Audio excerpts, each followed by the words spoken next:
ఒక మన నియోజకవర్గం వరకు మనకి సేఫ్టీ ఉండాలి. ఇప్పుడు ఆంధ్రప్రదేశ్లో కుప్పం చంద్రబాబుకి, అలాగే జగన్మోహన్ రెడ్డికి పులివెందులు ఎట్లాగో అట్లాంటిది ఇప్పుడు పవన్ కళ్యాణ్ కూడా పిఠాపురం అన్నటువంటిది కన్ఫామ్ అయిపోయినట్టే.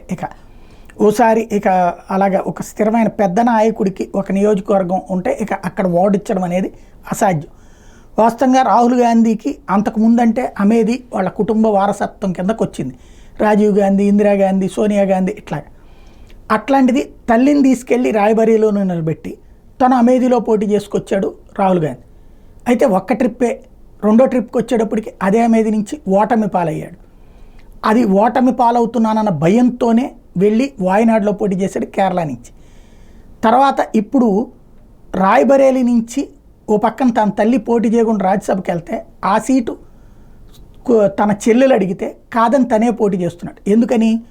రాయ్బరేలీలో ఇంతవరకు కాంగ్రెస్ పార్టీ ఓటమి చవి చూడాల, అమేధిలో కూడా చవి చూడాల, ఈయన అడుగు పెట్టాకనే చవి చూసింది.